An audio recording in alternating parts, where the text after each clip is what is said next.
wherever you're joining us all over the world. I can see a few more people just joining there. Let them in, Prakash, thanks. Super to see you joining us again. You're all very welcome. There's Lashazar. Thanks, Lashazar. Nice to see you, Joanne, Sanika, and Holly. Holly with baby. Nice to see you, Rachel and Dinit. Catalina's there. You're very welcome. And John. Hi, Andy. We'll let Kat in and we'll kick off now. It's just ticked over to 4 o'clock. And you're all very welcome to Behavioural Science Club from wherever you're joining us, all over the world. And this week, we are very pleased to welcome to Behavioural Science Club, Raphy Marsh. And Raphy is Chief Design Officer at Cowry Consulting. And we've already had Jez groom along last year about his book, Ripple. He spoke with us with his co-author, April. And we thought it'd be really interesting to have somebody join us who has worked their way through into a behavioural science agency and sort of seen it from the ground up. It's a young person's view. She can give us opinions on getting into behavioural science and her on the ground experience there. So I'm not going to talk any longer. I'm going to hand over to Raphy and she can introduce herself. And then I think you've a couple of slides to share with us, Raphy. So Prakash, you might put Raphy on full screen when she shares the slides, and then we'll jump back to the standard. So Raphy, over to you. Lovely, thank you so much. And I'm really excited to join you guys today. I love any opportunity to talk about behavioural science, and I guess the more specific way that we're applying it at Cowry, because I think there's a nuance to the way that we're doing it. So really excited to share that with you guys today. I guess just to give you a bit of background into how I got into behavioural science and more specifically how I've got to where I am now. I think, as I'm sure most of you have probably experienced, I've always been really fascinated in human behaviour. And my very first job was actually working in a contact centre where I was selling magazine subscriptions. And we had the opportunity to write our own scripts to help us to try and sell even more. And, you know, as a 17-year-old, you know, I liked the sense of competition. But one of the things that I've noticed is that by changing just a couple of words, you could almost practically guarantee that you were going to be able to sell another magazine subscription. And I specifically remember looking at Good Housekeeping magazine, and I was ringing up the ladies that would read this. And one of the phrases that I'd use is, "We'd hate to lose you." And 9 times out of 10, that would work. And at the time, I didn't realize that I was using a bit of loss aversion in my conversation to help it along. But it was that first point where it got me thinking, okay, this is really fascinating. You know, how can I start to do this and apply it in different areas? So I went and got myself an education in psychology, specifically in perceptual psychology and visual disorders. And I found it absolutely fascinating that the different structures in your brain could change the way that you perceive different elements. And actually, how could we maybe start applying that to business and to different communications when we're talking to people to make it more emotional and to give people a better experience. So the way that I met Jez was actually at Ogilvy in their behavioural science practice. And that was many years ago now. And they are, the team there are wonderful behavioural scientists. They're doing some really cool stuff. But one of the things that stood out to me is there was a little bit of a gap between the psychology and the execution. So I started teaching myself some basic design skills. And I then started to apply that to my work. And it was around about 6 months later that Jez mentioned that he was looking to set up his own behavioural science practice, initially within behavioural finance and the finance sector, because as I'm sure you guys know, it's a lot more complicated. There's a lot of difficult jargon that's going on there. Obviously, I agreed and helped him set up the company 5 years ago now as a behavioural designer. And since then, I've been through various different routes, but I'm now Chief Design Officer. And as I'm sure Jez mentioned previously, we work in the private sector to help improve the customer experience as well as the employee experience. And I think for me, my greatest achievement over the past 5 years or so is creating this new discipline or a separate discipline that practices behavioral design in, I guess, the more literal sense, where we're using psychological design to execute interventions. And the reason that I'm quite passionate about this is because I think there's a bit of a gap in the behavioral science community in terms of how we're applying these things. And I remember reading Benazzi's The Smarter Screen a couple of years ago, and it was a book that really, really spoke to me because he talks a little bit around how vision is actually quite important and how we've got 50% of our cortex dedicated towards visual processing. So actually how we make decisions is really important, but equally how we take in the information that allows us to make that decision is just as important. And as behavioral scientists, we often talk about relativity bias and how obviously we don't make decisions independent of context. And a lot of the time, the context that it sits in from a visual perspective or from a physical perspective could be misguiding us. So I thought it'd be quite good to show you guys an example of where I think that this has happened. And just to give a little bit of context, we work with a client called Mitchells and Butlers. Some of you might be familiar with them. They are a restaurant group. And Mitchells and Butlers have lots of different restaurants and bars that sit under their umbrella. And we had a brief from them to increase the perception of choice in their menus. And in addition to that, we wanted people to branch out, start trying different things. And overall, we wanted to see quite a big shift in behavior. And so to do that, we started looking at what the menu itself looked like, initially approaching it with quite a behavioral science and bias focused lens. So thinking about what are the costs, are there too many items on this menu, what are the overall problems that are happening here. And I'll share my screen, I think, just to give you an example of what was happening. How do I share my screen? Let's pull that up.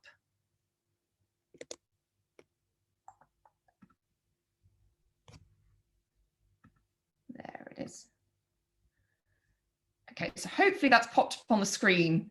Yes, okay, I can see some nods, that's great. Okay, so this is an example of the original menu that they had at Brown's restaurant. And what you can see here is there's lots and lots of different options going on, lots of different things to choose from. But the key things that stood out to us here from a behavioral design perspective were two things. Firstly, there's lots of things on this menu, and there's this really big chunk in the middle section.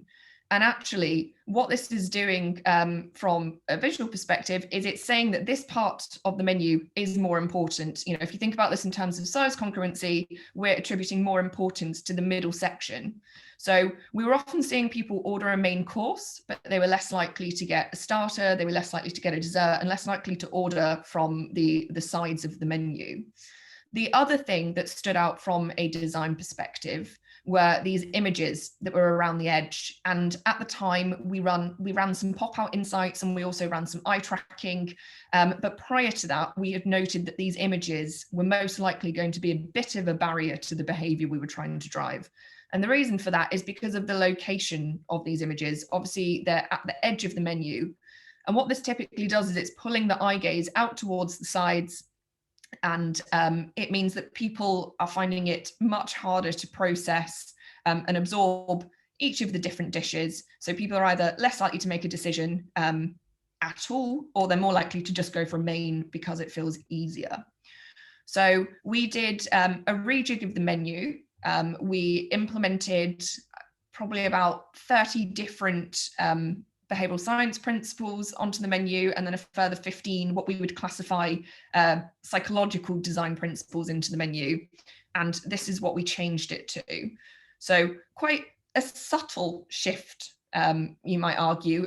It's still very much in keeping with the brand and the design they were using before. It's really important to us when working with clients that we're obviously still working within their boundaries and restrictions. And I think this could be pushed even further if we didn't have to stick to the brand quite as thoroughly.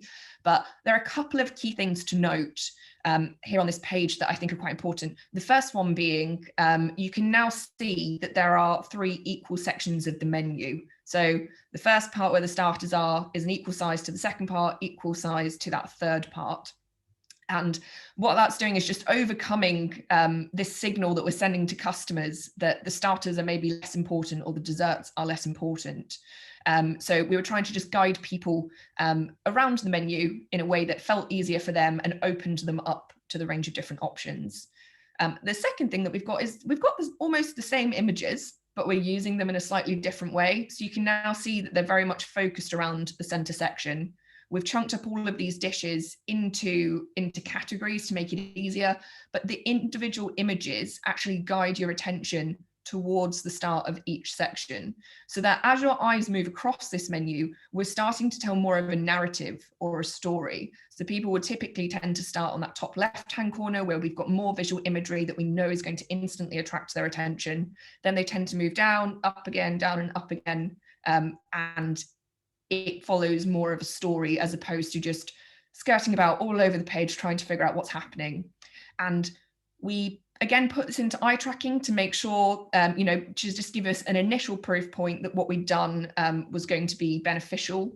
And then we tested these live in restaurants with actual customers to make sure that we were having a positive impact. And we were really pleased that what we saw is when we looked at the fixation points as part of the eye tracking, on the first menu, we were seeing these really large blobs in the center of the screen. And as I'm sure many of you will recognize, once you get to a really large blob, that means people are fixating there for a really long time. And that can actually be a signal of there's a problem here, we're getting stuck, there's more of a visual barrier. And then when we ran the new menu through eye tracking, what we saw were these medium-sized fixation points that were scattered across, and we could also look at the order in which they were viewing the menu, where again, they were doing a bit of a Z pattern across, but then they were starting on the left and working their way through. And then overall, what we saw when we put these into restaurants and tested them is that people were more likely to order from all 3 courses as opposed to just one. And overall, the sentiment that came out of it as part of a qualitative analysis is that people felt better about the menu, they felt happier about their choices, and overall their perception of Browns as a brand was incredibly positive. So this is just a really short example, I guess, of what it is that I try to do on a daily basis. It's thinking about the behavioural insights that we all know and love, but it's also translating those behavioural insights into the design space as well, and making sure that we're using both at any one time to just push that behaviour change even further. So I'll stop sharing my screen. Hopefully that's a good intro, Louise, into what I'm doing.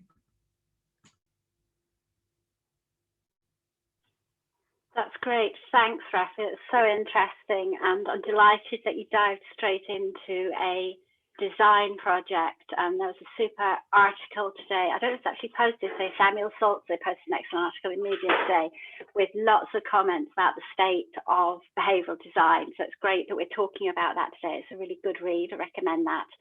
And I think people who've read or practiced a lot about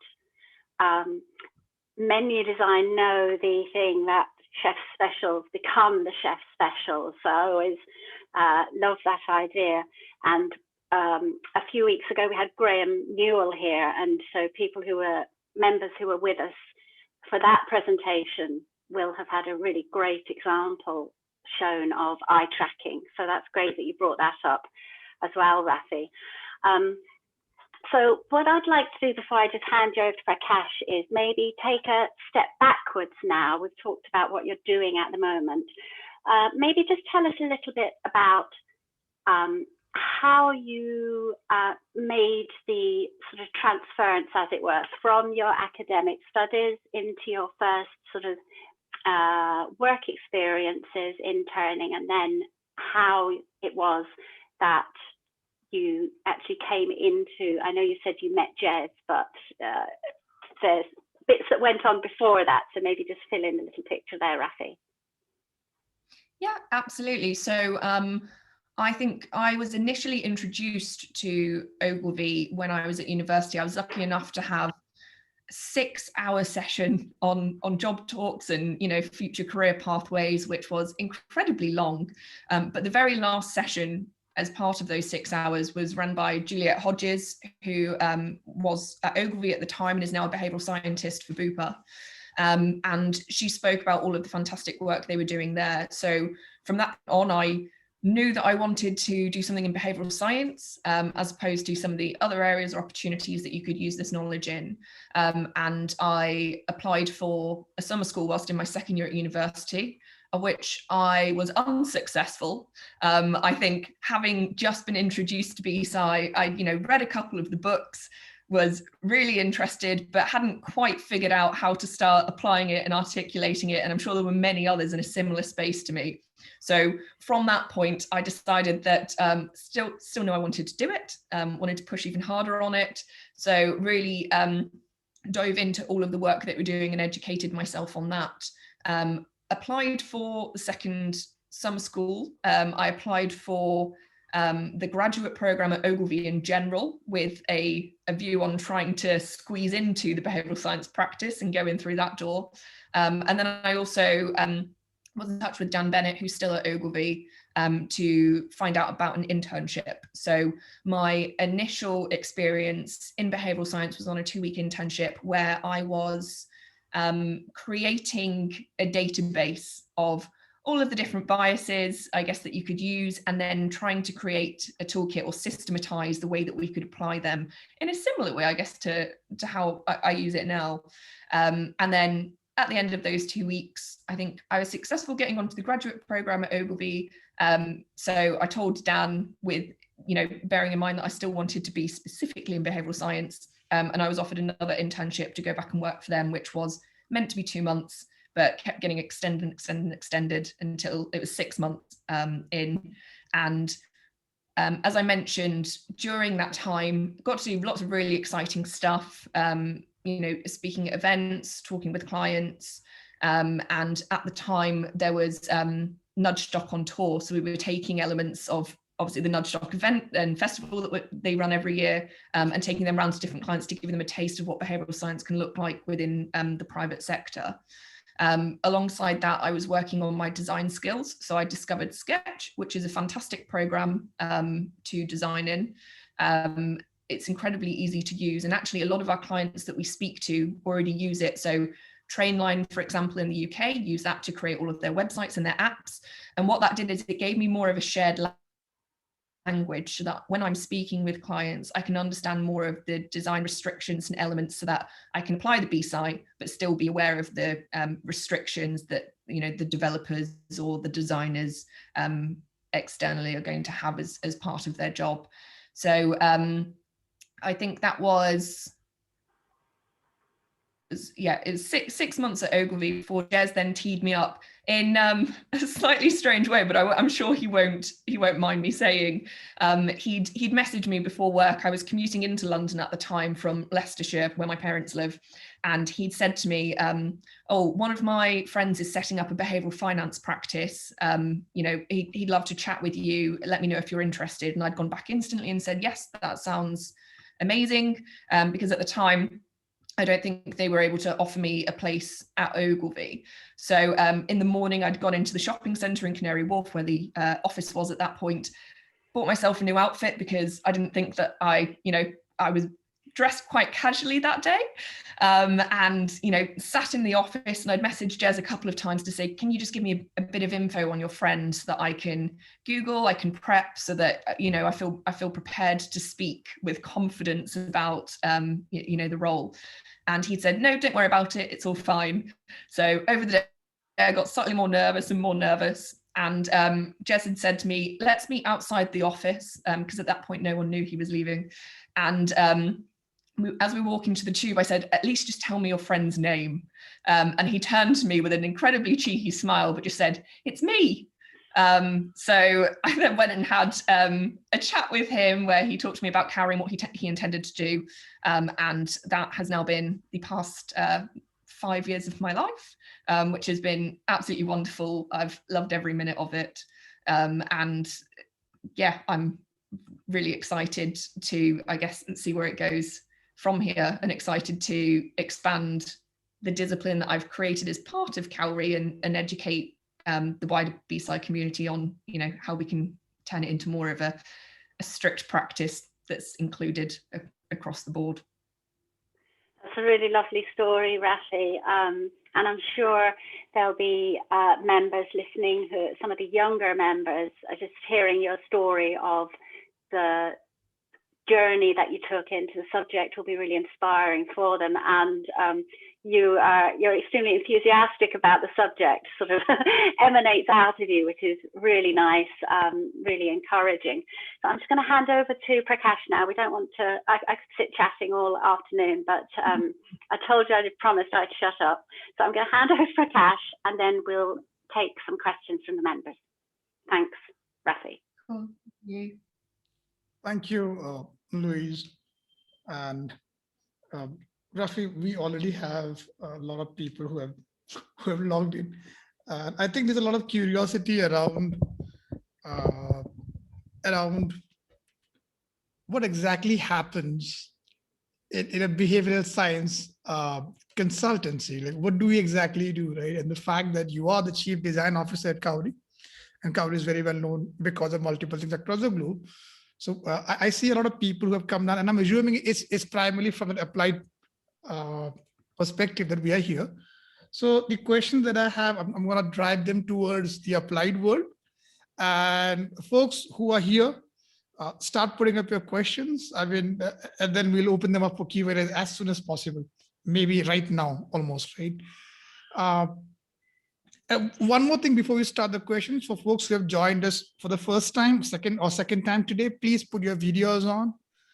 Number one, because we like to make friends with each other. Number two, go down to a gallery view as opposed to a speaker view. Whenever required, I'll put on the spotlight on the speaker, but the rest of the time, let's go on a gallery view, because you want to see the faces of all the new friends you're going to make. And trust me, we have made friends here. And number three, please participate with your question, right? That was really fun. Raphy, you have been with one of the well-known consultancies right from the beginning, right? So what is a typical month like, at a consulting agency which works in the world of behavioral science? What happens in a typical month? Let's start with that. It's a great question, and the answer could be incredibly varied, Prakash.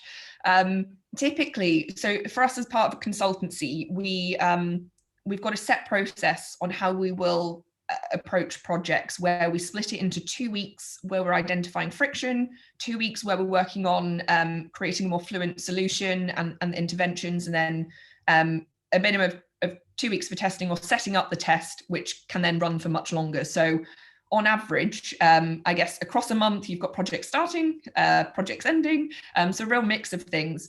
But I guess what my role generally covers, apart from, I guess, the management side, which sits slightly separately, is helping to educate my team internally on more of the psychological design. So I've got a whole team of behavioral designers, which I guess, as I mentioned before, is slightly different than just looking at the behaviors. It's applying the visual, the sensory, the interaction design at the same time.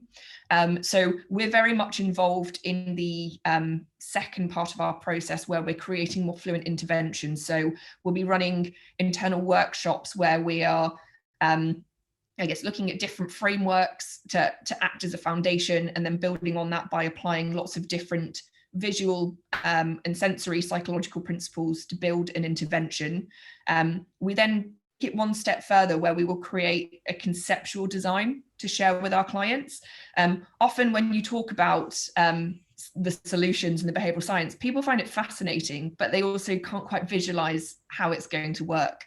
So we'll put together a design. All of our designers are skilled in Sketch and Photoshop and InDesign, which just allows us to bring it to life, and we'll try and get it as close to that final execution as possible so that the clients can instantly see they've got that recognition. As I've said, vision is really important. So we're trying to practice what we preach of what it's going to look like. And then making sure that as they start to implement and execute our interventions, that the psychology is staying embedded and baked in as they go forward. So I guess the key thing is the actual behavioural design itself and creating these interventions. And we will workshop with the customers to do that. We will also run presentations at every stage of the journey with the clients. What else do we do? It's a real variation of things. It might be going more into the testing. So if we were looking at eye tracking different assets, or running more implicit research, designing the assets for that, and thinking about how we can bring all of the strategy and the different biases together with the design itself to come up with the overall execution. I can see a lot of questions already firing up in the chat box on this side. And don't you worry, Raphy, because Louis is going to help us maneuver those questions, pick them up, and she'll help us with that. I want to go back to something that I said earlier about shared language while working with clients, right? Please help us understand what you mean when you say a shared language. Why is it important? And how do you go about creating that with client? So I think there are quite a few terms in the behavioural science community that are foreign to the clients that we work with. There are also quite a few terms that share, that could have multiple meanings. So when we say commitment in one sense, that might mean a completely different thing to the client. So it's really important that we are using terminology in the same way to make sure that we're understanding each other. So one of the ways that we do that is we will start a project by upskilling the guys with a basic knowledge in BSci, where we take them through our C-Factor toolkit, which are the 15 biases and heuristics that we think are most important to decision making. And originally, when we started, I mentioned we were going to be a behavioural finance company. So the biases that we had originally, there were 13, and we got them from working alongside the FCA and a couple of RSA papers to make sure that they were the key biases within that space. Since then, it's been expanded as we work across retail and other sectors to make sure that we're covering all of them. But we will run quite an interactive and fun session to explain what those biases are, test their knowledge and understanding of them. And we also tend to give out our C-Factor cards as well that they can then use, keep on their desk, and refer to as they start applying this stuff within their own space. We also like to run a kind of mini quiz at the beginning to help them feel the impact of the behavioural science. And then as we're going through the solutions, we'll tie it back into a specific piece of work that they are currently working on, to make sure they can understand how this, how the principles can start to be applied. So I guess that's what I mean by a shared language. And I think even within the BSci community, there are lots of terms that are used in different ways. So I guess in the same way that people use behavioural design, I talk about behavioural design slightly differently. So I think there's still a bit of confusion. So it's really important to make sure that everyone's on the same page at the start so that we can all talk about it in a really easy way. Oh, actually, one of my next question was, what's the process like? When you start working with the client, but we already got it covered out here with the answer. Like I said, there are so many questions. I think I'm just gonna zip in and say, Louise, can you please come in out here and help us, guide this conversation from here. Raphy, thank you. And for folks, once again, please feel free to, go on the video on mode, make new friends, share, exchange your LinkedIn ID to each other. Do that on the side, right? This is fun. There is fun too. That's how we have been building this community. It's a community primarily. So please keep on working on making new friends on the side. Louise, all yours. Thanks so much, Prakash. Thanks, Raphy. Yeah, the questions are pouring in, Raphy. And we've got great attendance today. There's over 50 of you here today. And there's a question from Shrutin, who actually isn't on my screen, so spread all over the place. Shrutin Shetty. Shrutin, can you hear me? Hi, Louise. Super. Hi, Shrutin. You've a question for Raphy about building a toolkit. That's right. Hi, Raphy. Amazing project. The one of the many. You mentioned, you built a bias toolkit. Now, when I first came across biases, I actually went to Wikipedia and actually took a printout and made a booklet of all the biases, hoping to kind of, know them a little more, well, so I can actually spot them, as I'm moving through the day. But I don't think I came anywhere close to that. But I'm currently working. I mean, so this is like a pro bono game that a few of us on LinkedIn have collaborated to be working on. So it's about creating awareness in players about different biases. So, so one game design that I came up with is where at each level we kind of, one or two biases that we kind of put players through a particular scenario, and then we see how they kind of react to it, so that in the end, in the debrief, we can specifically kind of explain or kind of detail out where they could have taken maybe a more unbiased decision about something and so on. So I just wanted to know from you as to any tips in terms of how somebody could build a toolkit that they can kind of readily reference at some point, depending on the kind of project they're working on. Yeah, I think it's a really good question, and what you're doing sounds fascinating, Shrutin.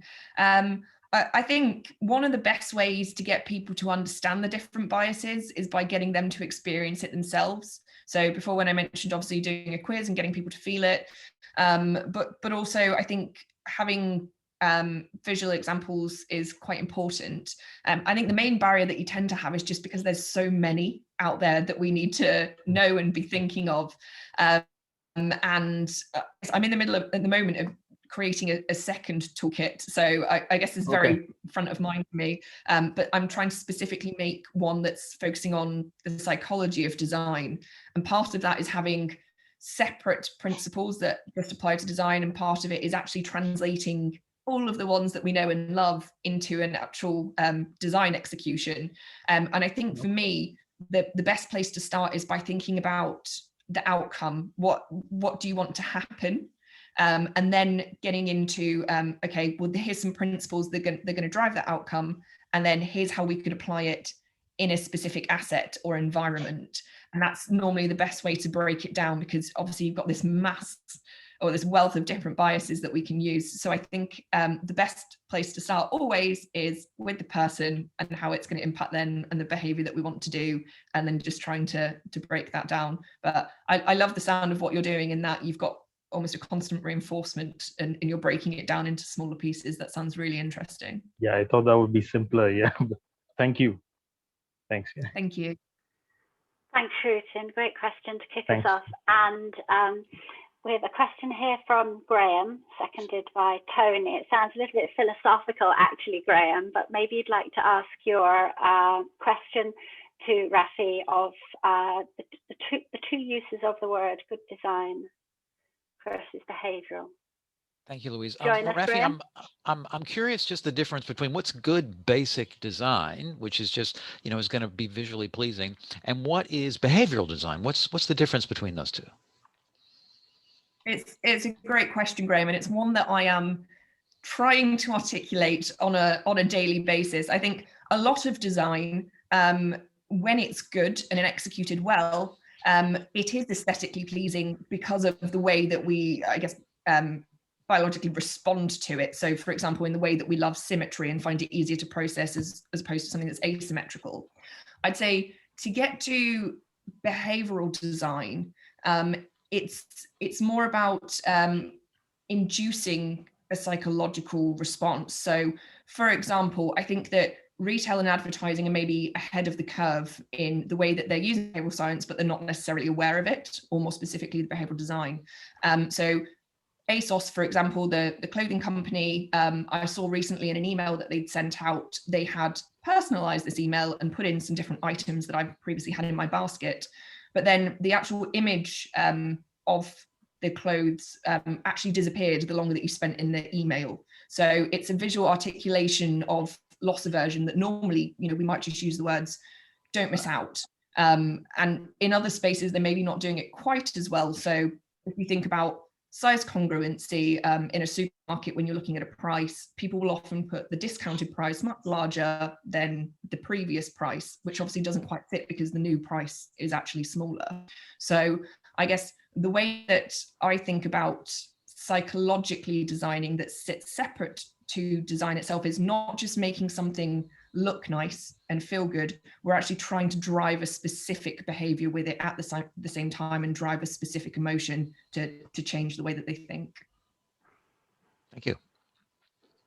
Thank you. Thanks, Graham. Catalina, I'm going to bring you in now. I like this question. I was hoping we'd get something like this. You're looking for advice from Raphy. Would you like to ask a question, Catalina?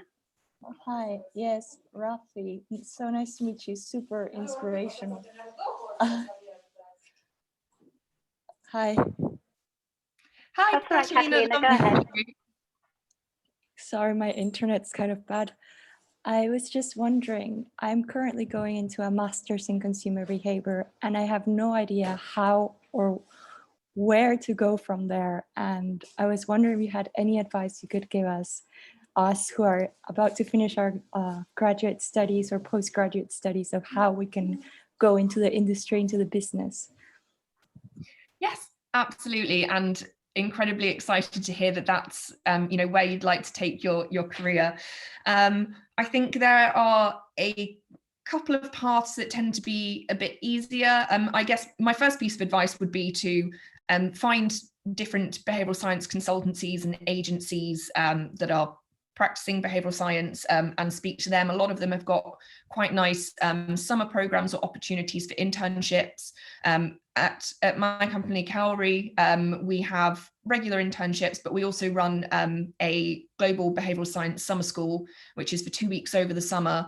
We welcome in graduates or soon to be graduates to experience what it's like applying behavioral science within the private sector, where we're working on live briefs with our actual clients to help them start applying it, giving them an introduction into the design discipline at the same time, where there's a really large focus on this year, and then having some really exciting talks from different practitioners across the behavioral science community. So I think it's about looking for opportunities like that. And then in the same way that when I first met Jez and went to Ogilvy, I didn't immediately get a job. I think when you're passionate about something, it does come to the surface. So keep persevering and you will get something.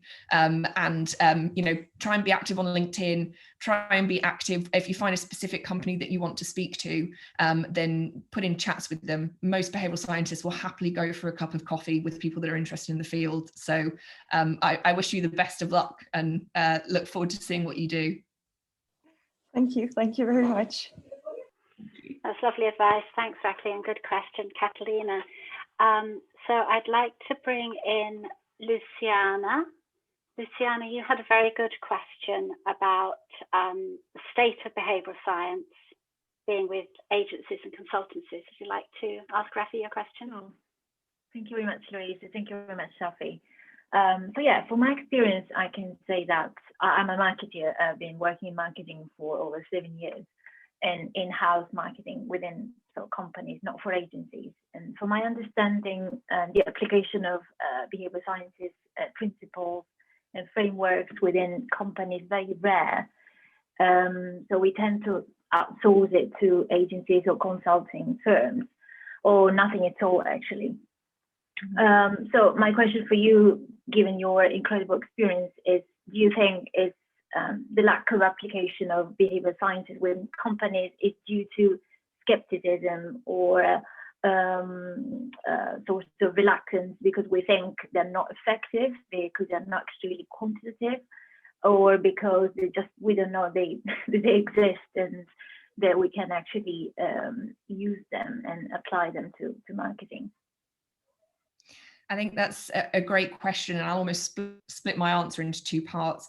I think the first, or what I've seen over the past 5 years, and when we initially started talking to companies, there was a quite low level understanding of behavioural science, and I guess a gap in understanding of how it could directly impact the private sector in specific companies. But there is so much more awareness now and momentum behind behavioural science that it's becoming more and more common practice for companies to outsource, as you said, and bring more behavioural science internally. We're also seeing more and more people bringing behavioural science in-house and having a specific person to run it. What I would say is that based on my experience, or based on my experience at Cowry, when you have a singular person trying to run the entire discipline inside one company, it can be quite difficult, because what's often most effective is when you've got a really consistent journey from your marketing all the way through your contact centers, through your website, and making sure you've got that overall customer and employee experience. And that's quite difficult for one person to do. What we tend to do instead, and what we think has proved to be more effective, is we've got a Cowry Academy where we will upskill people within the company, often a smaller group, on a behavioural science course. So we've got an e-learning course, which we can obviously spread out to a wider group of people. And again, it comes back to that shared language that I mentioned a minute ago. But also we've got an expert course, which people can embark on, that takes them through the process we have. So about all of the different mental models, and often what we talk about as behavioural scientists, and the different strategies, so that they can identify what's going wrong. We teach them the design side of it so that they can start to fix things. And then importantly, we teach them how to fix it. And it's a certified course that they can go on. And then we have a practitioner course where we can then work alongside them on different briefs, so they can ask us for advice, but actually they can then start to talk about behavioural science internally with a lot more confidence. And that's often a better way of growing expertise, rather than having a single person trying to do it themselves. So I completely agree in that it's been a challenge to get businesses to adopt behavioural science, but I think it's something that's going to become easier and easier over the next couple of years. And I certainly think there's a lot more enthusiasm for it, which is fantastic. That's reassuring. Thank you very much. Thank you. Thanks, Raphy. Thanks, Lucian. It's a great question. I was chatting with somebody there, and we were saying that it's the sort of world where you feel that everybody knows what you're talking about, but then you realize it's very much an in language world, and it is quite small, and because you're talking to the same people over and over again, you think everybody knows what you're talking about, but of course they don't. So Kathleen, would you like to ask your question of Raphy about her clients? Hi, it was so nice hearing from you today. So my question is, I was just wondering if you do work with B2B or B2C clients. It's mainly B2C, but also sometimes B2B. It varies, but it's across a range of different sectors. So as I mentioned before, we started within finance. I'd say the majority of our clients are within finance and retail, because that's where you tend to see, I guess, the biggest barriers to behavior change. But also we can start to see quite clear shifts in behavior, but it's also becoming more and more common practice to apply it in lots of different spaces. But overall, I'd say it is B2C that we mainly work with at the moment. Do you find that it's harder for B2B clients to kind of adopt behavioral science? Is that why you work mostly with B2C? It's a good question. I'd say at the moment there's just been more demand B2C. With B2B, I guess we do have more of a focus on making sure that we're upskilling the guys that we're working with directly, to make sure that they're really confident in what they're saying and how they're applying the BSI. But often, I think when it comes to individual customers that you're thinking about, because there's such a variety in the different segments or audiences that you're speaking to, you can often fine tune your interventions to a greater degree. So I'd say it's maybe easier to create behavior change there. But B2B is definitely a growing market, and I think it will become more common within the next couple of years. Awesome. Thank you, Raphy. Thank you. Thanks so much, Caitlin. And sorry, I think I called you Kathleen before. I know you're Caitlin. I don't know what's wrong with me. Sorry. Now, there was a question earlier. Rachel, you wanted to ask Raphy about closing the gap. So, Rachel, would you? Yeah, that's great. Thank you. Hi, Raphy. Yeah, at the beginning, you talked about, especially being at Ogilvy, that kind of big gap between academia and execution. And I'm in the B2B marketing space. So what would your top 1 to 3 tips be for closing that gap between stuff you're reading or stuff that maybe more academics know versus you on the ground trying to implement it with your clients? Great question. I think that it's definitely a case of just trying to expand what you are reading and the people that you're talking to. So one of the things that I find a really useful exercise is actually just looking at different sectors and how they're providing an amazing experience, and then trying to translate those magical moments into the stuff that you're doing. So say, for example, thinking about, let me try and think of a good example. Say when you go on holiday, the hotel company that you're with will surprise you at the airport by putting you in a car and taking you to the hotel. And then when you get there, because the person who picked you up has already confirmed your name, it means at the other end, when you're getting out the car, they already know who you are and they can address you by your first name, which makes you feel really special. Or another example might be at Disney World, they've got Imagineers and they're constantly thinking about every part of the experience and how to make sure no one gets bored. So when you're in the queue, they're making sure that you're constantly given different pieces of information to distract you from the waiting. And actually, when you get to the front of the line, if your child is too short for the ride, you're immediately given a queue jump for the next ride. So you don't have to queue again and you're not feeling this elongated pain. I think it's about looking at experiences where they're doing really well and then taking the psychological principle behind that and translating it into your own world. So for example, if you're thinking about the queues, how could we put that into supermarkets when people are doing their grocery shopping? How can we take away that pain of queuing when they reach the end, so we're not ending that on a negative experience? Or when you're welcoming clients, if you're thinking about maybe more of a B2B perspective, how can you make sure that they feel that level of personalization and a really positive emotional interaction up front, so that they're more open to further discussions?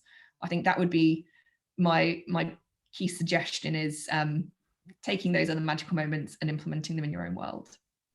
Thank you. That's good. And maybe almost not going too heavy on the behavioral science always to start with. If the client just sees it as clever problem solving, then you can start to say, well, actually, the way that we got to that was through this way, perhaps.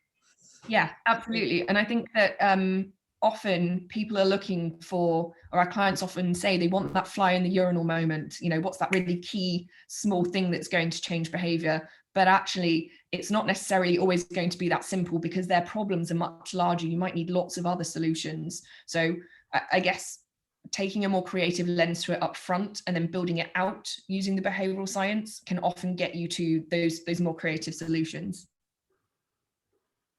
Thanks, Rachel. Thanks, Rachel. Great question. I'm sure Rachel won't mind me sharing. It's just really nice to hear that from Rachel, because I know that it's through coming into the group, first of all, when I knew her back at the start of last year, and it was that you were looking for ways to bring behavioral science into your company. So it's just really great to see people actually bringing the practice in. So I'd just like now to bring in John, if you'd like to ask your question, John, about e-commerce sites.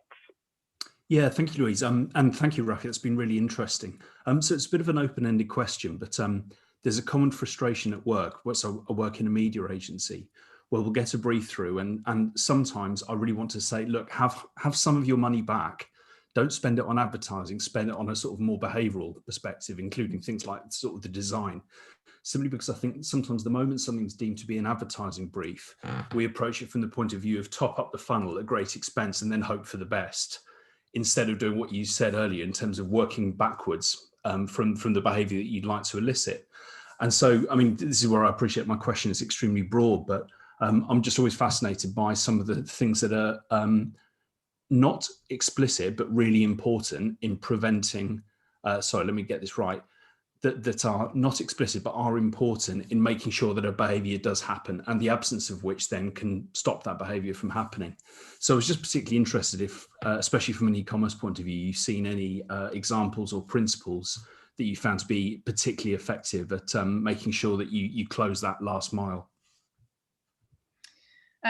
So specifically looking at the website itself, would that be, John, to make sure that you're converting? Yeah, I mean, that was the reason for mentioning the website is because I think that a bit like with the menu that you showed earlier, there are so many design principles that you could include, whether it's the fluency of a behavior or a short line of copy that just sort of dispels any doubts that a customer might have that stops them from converting. It just feels like a very sort of rich canvas in order to apply so many principles that really matter. Yeah, absolutely. I think it's a really key area, actually, because as you said, often people do spend a lot of money on advertising, getting people to the page or the website in the first place, but then they forget about what that experience is going to be like when they actually arrive there. We do quite a bit of work with Amazon, actually, and we thought that they had a behavioral scientist in-house.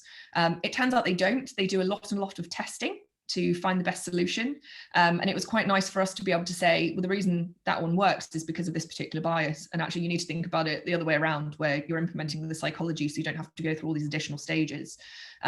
One of the things that we use from a UX perspective and looking at e-commerce is internally we've created something called the Slice Toolkit, which is obviously based on the principle of thin slicing and just having a very short window into your context or your piece of information. And I guess the key thing to think about is, again, what's the narrative that you're trying to tell when people get there? So where do we think they're going to look first? Where do we need them to attend to? And then ultimately, what do we need them to do at the end of it? So it's not as much about driving a particular message. People are instantly going to think when they arrive at that page, do I like this? Do I not like this? In a very short space of time. And that will affect their ability to actually engage with the information. Then we know they're going to look at pictures. Then they're probably going to look a bit of copy. And then finally, you need to guide them to that call to action. So you need to make sure it's a really clear flow of what they're doing. And my piece of advice is always remove as much as you can. And then when you've done that, remove another thing, because as we know, people often say that they want the most information, but actually it's not going to be particularly useful. And the context in which they're making that decision is really key. Another, I guess, thing to consider is, or look into, is more around the eye tracking side of it. And if we can start to predict or use patterns of where people are going to look, that's where we need to place key information. There's lots on the design thinking side of different, visual patterns that people use to attend to pages. But ultimately it comes down to, we've got more cells in the center of our eyes, so we're more likely to take in the center, we're more likely to ignore the periphery, and we're going to use the guided attention from different images, the color from different images, to basically attend to stuff and then figure out where to look next. So always just make sure that the thing that is biggest and most salient on the page is what you need people to look at. Try not to split things into too many columns, because that's often quite distracting. And then use progressive disclosure to just chunk up information as much as you can to guide people through that journey. I'm not quite sure if I answered your question there, John, so feel free to follow up if I've gone on a slightly different tangent. No, not at all. Really interesting. Like I said, it was extremely open and not necessarily a right answer, but I just think it's the sort of thing that I think the whole marketing industry should be spending more time on. It feels underinvested in and therefore a huge opportunity. I particularly like that point about thin slicing in terms of that sort of the more instant reaction that people have. Again, customers will have an instant reaction to it, but of course the page is designed by people who spend their life obsessing about it. So they come at it with a sort of very different perspective. So anyway, I'll stop talking. That was really interesting. Thank you. Thanks, John. Thanks so much, John, and thanks everybody for your great questions. It's been extremely practical advice, Raphy, and I love that you've been able to offer advice for people like Catalina who are looking to start out on their career, and also people like John who've been in the business a long time and are still looking to fine-tune practices. So it's been really super practical advice. We had Bijou Dominic last week, so again it was somebody practicing, but it's really nice to have somebody here with us who can be referring back to work that they're doing on the ground, and it's really solid examples. So thank you so much, Raphy. I hope that you've all enjoyed hearing Raphy and her contributions and hearing all her advice today. I'm just going to remind you all that we are reading Tiny Habits this month, so I'll be putting another thread up next week. Engendered loads of interest last week, so that was really great. There was a really great conversation going about it. And I'll also tell you that we've changed the program for it next week, and we're going to be celebrating International Women's Day.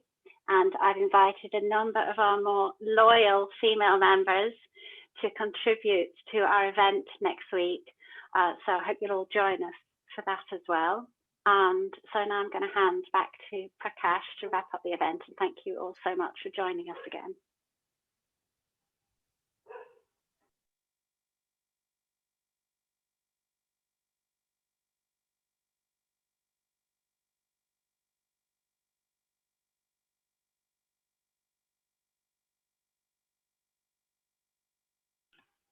Can everyone hear Prakash? No, you're unmuted, Prakash, but I can't hear you. Okay, you can hear me now. Yep, great, go ahead. All right. I think what I did was a real dumb thing. I put the thing on mute too. And the mic was on the mute, so was the software. All right, what I was saying was, thank you, Louise. Thanks so much, Raphy. The advice you're giving out is helpful to people who are students right now, as well as people who are on the client side, or people who are brand managers, marketing managers running projects, or even folks who are planning to set up a behavioral science consulting firm sometime in the immediate future. The whole idea of helping them understand what our bias is by making them aware of their own biases, probably putting out sort of a C factors list of their own together, and then creation of shared language. So thank you so much for being here with us. And a lot of people have been asking for one last advice from you, which is a book that you'd recommend. So back to you for the recommendation, and then we'll have a special announcement at the end of it. Thank you. And I've actually just posted it in the chat. My recommendation that I mentioned earlier at part of the talk is The Smarter Screen by Slimo Benazzi, which I think was probably one of the key things that first struck me about how you could start to translate some of the principles into more direct application in the UX space, but also you can translate those into the physical space and conversational space as well. So thank you so much for having me. I've really enjoyed chatting with you guys, and feel free to reach out with me to me if you have any other questions, and looking forward to International Women's Week next week. Thank you, Raphy.